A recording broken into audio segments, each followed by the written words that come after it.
In the quiet archives of the mid-20th century, there is a document from 1947 that was never meant to see the light of day. Underneath heavy blocks of black ink lies a chilling record of an industrial-scale horror operating in the frozen plains of occupied northeast China. It details a nightmare of biological warfare and human experimentation. But the most unsettling part of this declassified file isn't just what happened inside those hidden facilities. It's what happened after the war ended. The doctors and officers who orchestrated these atrocities were not marched into a war crimes tribunal. Instead, they vanished back into civilian life, protected by a silent agreement. In exchange for their secrets, they were bought, paid for, and quietly integrated into the post-war world. To understand how such a deal was even possible, we have to look at what they were selling. We have to look at a place called Pingfan. To the outside world, this sprawling industrial complex in occupied northeast China was known by a harmless, almost clinical title: the Epidemic Prevention and Water Purification Department of the Kwantung Army. It looked like a modern manufacturing hub, complete with massive chimneys and state-of-the-art laboratories. But water purification was a mask. This was the headquarters of Unit 731. It was a massive, factory-scale machine designed not to prevent disease, but to weaponize it. Here, researchers subjected thousands of captive men, women, and children to lethal experiments. It forces us to confront a terrifying question. How did this industrial-scale horror get buried by global superpowers? And how much of our modern world is quietly built on the secrets they brought back from the cold? To find the origin of those secrets, we have to look to a single, highly ambitious mind. His name was Shiro Ishii, a brilliant military doctor. Ishii possessed a chilling vision for the future of warfare. In the early 1930s, he pitched a radical idea to the Japanese High Command. While modern weapons were prohibitively expensive, biological warfare offered a cheap, devastating shortcut to empire. The military leaders were persuaded. But to turn this theory into a weapon, Ishii needed a place far from public scrutiny, with an endless supply of human subjects. He found his perfect laboratory in Manchukuo, a puppet state established in occupied northeast China. Here, in the isolated plains outside Harbin, Ishii was given absolute power to build his nightmare. The nightmare Ishii built at Pingfan was designed to strip away not just the lives of its prisoners, but their very identity as human beings. Inside the high walls of the compound, the men, women, and children brought here were no longer referred to by their names. To the doctors and guards, they were simply marutas, the Japanese word for logs. They were Chinese civilians, Russian refugees, Koreans, and captured Allied soldiers, all reduced to numbered raw materials for an assembly line of death.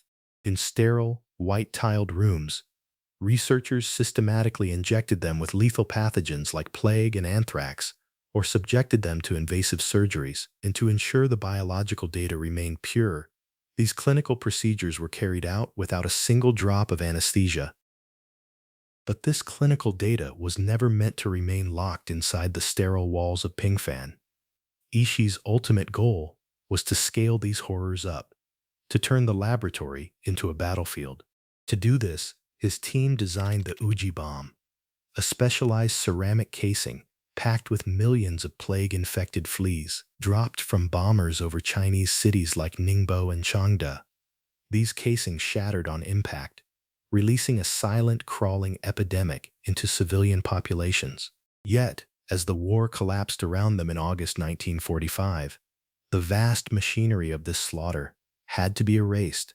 In a frantic scramble to bury the evidence, Unit 731 systematically dynamited the entire Pingfan complex and executed every remaining prisoner, attempting to swallow their secrets in fire and ash. The ash had barely settled on the ruins of Pingfan when a new power arrived to sift through the wreckage.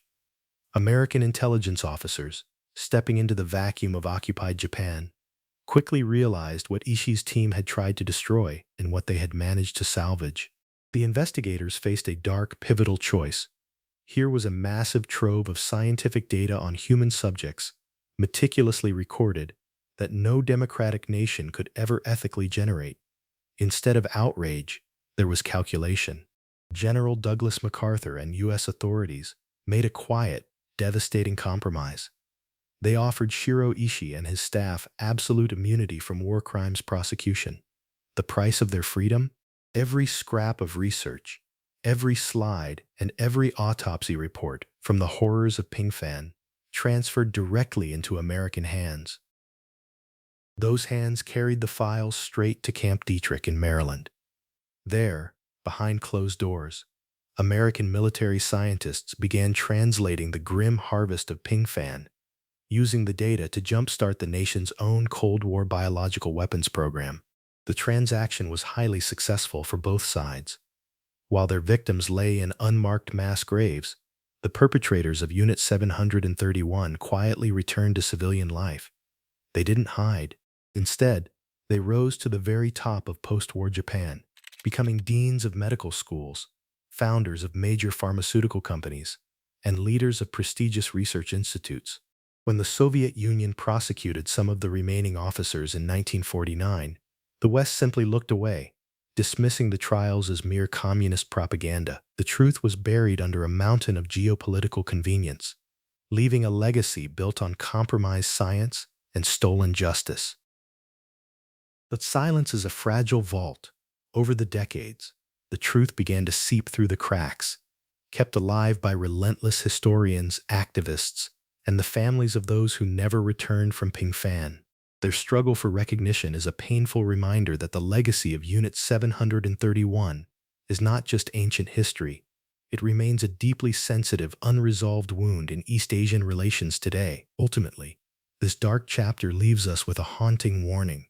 It shows how easily the pursuit of geopolitical dominance can override the most fundamental human ethics. As we look at the quiet ruins of Harbin, we are reminded of why we must actively remember what superpowers tried so hard to erase. When science divorces itself from conscience and justice is traded for military advantage, we lose more than just history. We lose our collective humanity.